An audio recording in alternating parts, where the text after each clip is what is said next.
Welcome to day 25, day 5, week 5, focusing on scaling our strategy as a framework that others can implement in other parts of their business, other parts of our business, as well as broadly across an organization. So we looked at understanding what a framework is, what kind of approach should we take to building it and building our strategy. We then went to understand like what parts of the strategy should we convert into a framework, what's repeatable, what handles objections up front, what are things that are wasteful that we could remove or maybe create objections, and then understanding the types of collateral we should be putting together to enable others to implement our strategy, to get value out of it and its use, and also for us to create value by working with them, by leading them, and having a good experience with us. So we've invested in effort to do this. There's one step left. We have to get adoption of our framework with the right people. So that's what we're going to focus on today. So if you've done this as we've discussed through the entire program, you've ideally aligned the strategy that you created against a target that fills a significant gap and is connected to the core part of the business, and potentially was applicable to not only your group, but even beyond. And that is kind of indicative of the significance of the gap. In addition, your iteration of your own strategy is essentially a proof of concept. So if you've done it once, twice, 3 times, you're showing the reliability and the repeatability of the strategy to create success. And it's a great representation of your work and yourself as a leader. So now we need to sell that.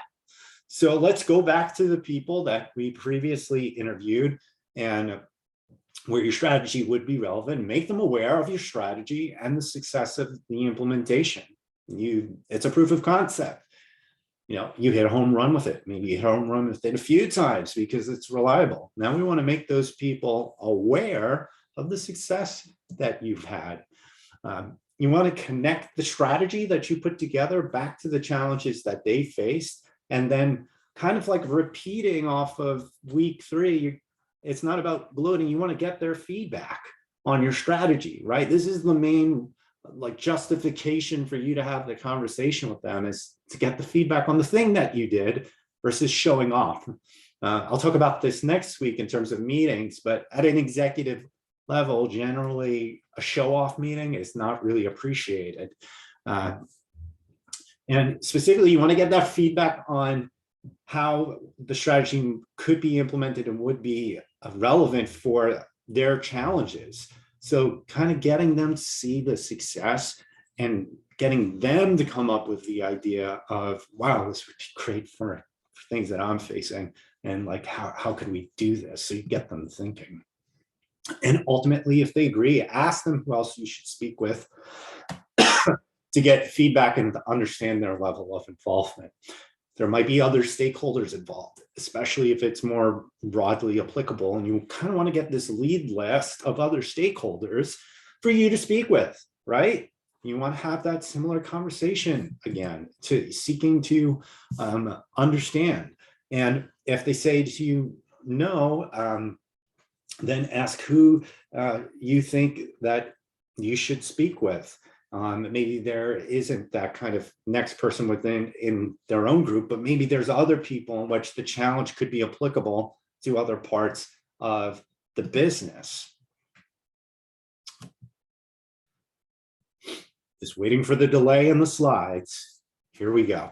All right. So if your strategy is not applicable to anyone you spoke with in regards to defining your targets, when you had that conversation and you kind of had that list of people that you wanted to focus on and they were your stakeholders, then consider going to other parts of the business with new interviews.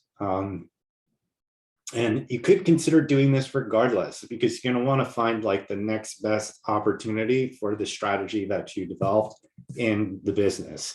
So after a successful iteration of your strategy and the development of your collateral, communicate out to your stakeholders the success of the strategy and make them aware that it is repeatable.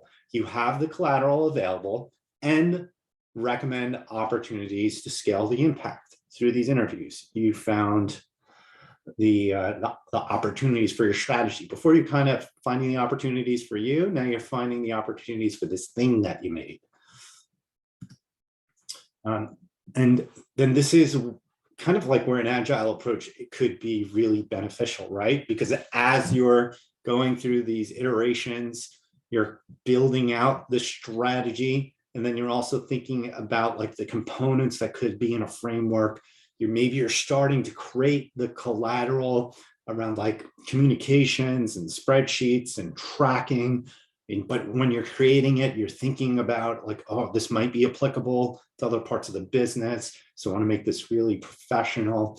When you have that in mind as you're doing things, by the time you're done with your strategy and you've iterated it and it's proof of concept and you've had, let's say, multiple successes on it, you can communicate immediately about the success, and you can be ready to bring it to market. So with that agile approach, again, you would have built out the framework and its collateral for implementation of your strategy while actually doing the work. And at the conclusion of the implementation, you have the results and you now have the framework and you're ready for scaling. So you're ready to bring it to market. You proved it, you proof of concept it. It was valuable. You've eliminated the wasteful parts of the components. You accelerated, you brought forward the things that accelerated the value. You've developed the assets and the collateral. You're ready to provide the advising and the consulting to the other implementers. And you did this as you were actually executing the strategy, and you've had the successes. And now you're ready to bring this to market and apply it to potential list of things that you've discovered through further feedback interviews on the strategy, and possibly more cold interviews by using a similar process to defining your targets and creating your overall strategy for yourself.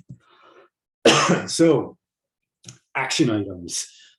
Practice prospecting opportunities to implement your strategy against other parts of the business. Think about going back to your list from week 3 and who you spoke with. Can you go back to them and get feedback from them on your strategy?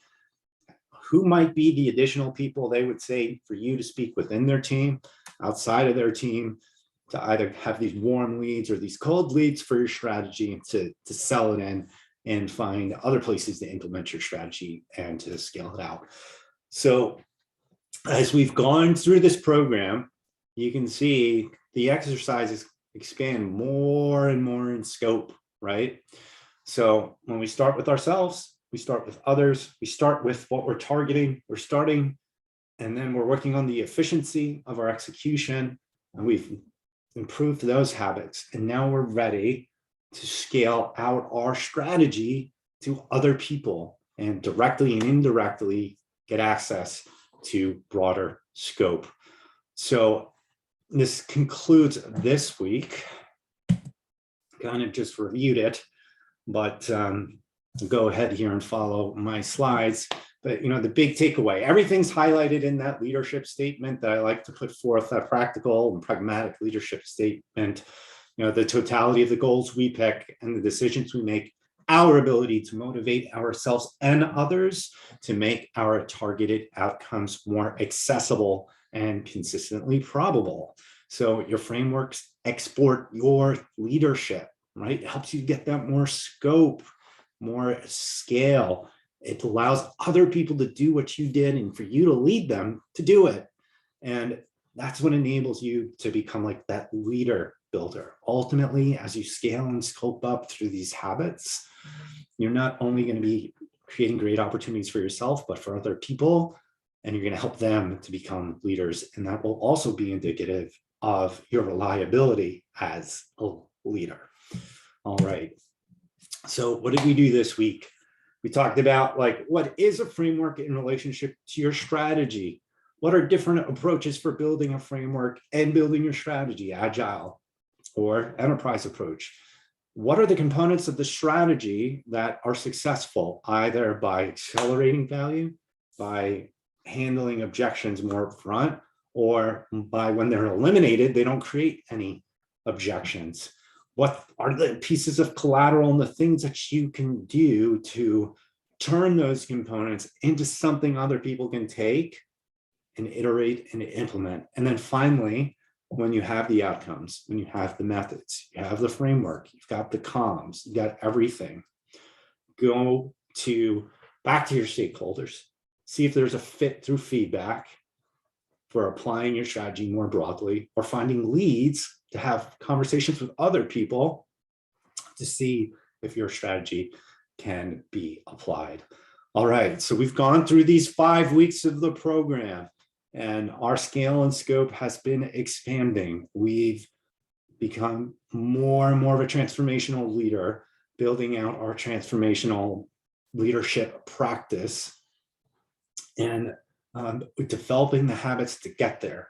So you've invested the time empowering yourself, empowering others, finding your targets with the right strategy, increasing the efficiency of your execution, scaling your impact through direct and indirect leadership. Now, we don't want to drop the ball at the finish line. We want to make sure we communicate these things out so people understand the value that you're bringing from the others and yourself using the things that you're building, but also in the experience of working with you.